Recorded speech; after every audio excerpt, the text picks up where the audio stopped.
बढ़ते हैं जी आगे। बात जरा जम्मू कश्मीर की करते हैं। जम्मू कश्मीर इंतजामिया एक बार फिर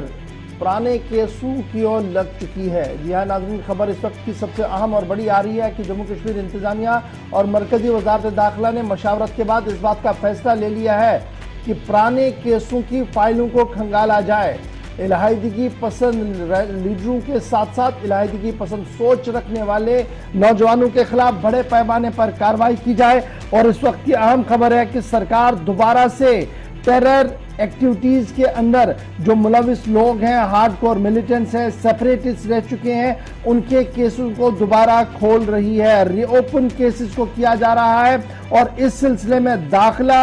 महकमा और वजारत दाखिला जो है वो आपस में जबरदस्त तालमेल में है। और जो दाखिला जो जम्मू कश्मीर इंतजामिया का दाखिला वजारत है यानी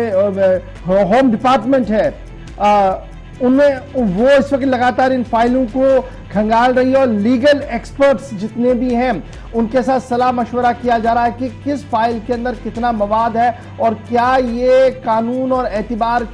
कानून के एतबार से सही होगा कि जब इसको अदालत के सामने रखा जाए तो क्या ये बाउंस बैक तो नहीं होगा। ये सारी चीजें जो है वो देखी जा रही है। इधर ज़राए के मुताबिक अक्सर फाइलों के अंदर जो जरूरी डॉक्यूमेंट्स है वो या तो वो मौजूद ही नहीं है या जो विटनेसेस हैं उसे डिस्ट्रॉय किया गया है। ये हाईली प्लेस सोर्सेज जो हमारे हैं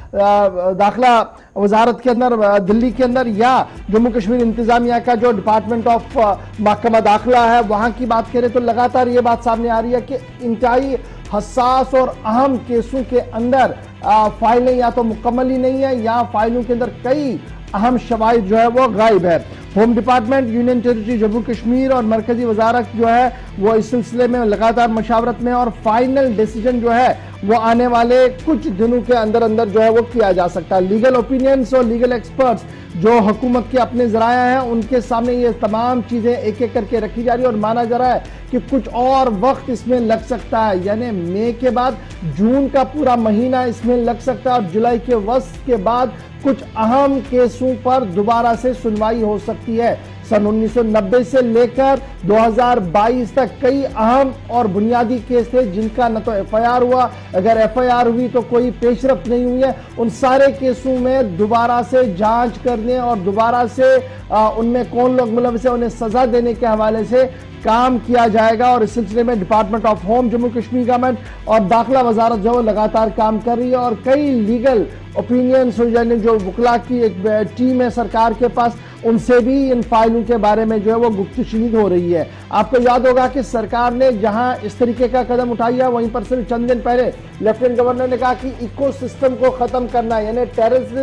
टेरर का जो इकोसिस्टम अभी जम्मू कश्मीर के अंदर है उसे किसी भी तरीके से खत्म करना और अमन को कायम करना होगा, न कि अमन को खरीदना होगा। और इस सिलसिले में आपको यही भी याद होगा कि जब ये बयानात आ रहे थे तो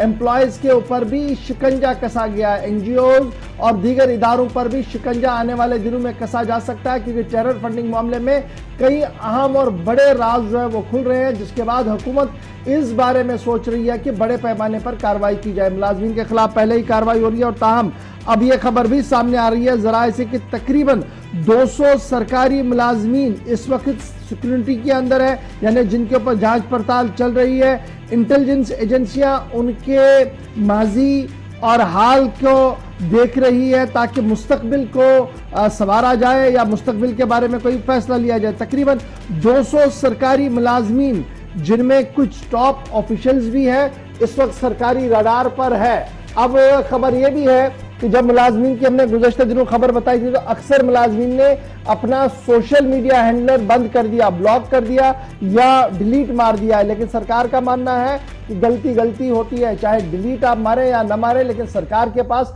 रिकॉर्ड और शवाहिद पूरे हैं। इसलिए पुरानी बातें भी मॉनिटर की जा रही है, उसके बाद क्या कुछ सूरत हाल हुई है उस पर भी नजर रखी है और आज उसका बिहेवियर किस तरीके का है इस पर भी नजर जो है वो रखी जा रही है। लेकिन हमारे जराया ये कंफर्म कर रहे हैं कि 200 मुलाजमीन के लिए एक बार फिर घंटी जो है वो बजा दी गई और किसी भी वक्त ऑर्डर्स आना शुरू हो सकते हैं क्योंकि इंटेलिजेंस एजेंसी अपने तरीके से रिपोर्ट बना रही है और हाई पावर कमेटी अपने तरीके से। एक तरफ से केसेस खोले जा रहे हैं माजी 1990 से लेकर 2022 तक और दूसरी तरफ से जो मुलाजमीन हैं उनके खिलाफ, NGOs के खिलाफ और कुछ और गैर सरकारी रजाकार जो सोशल रिलीजियस ऑर्गेनाइजेशन है उनके खिलाफ भी कार्रवाई का मन इंतजामिया बना चुकी है।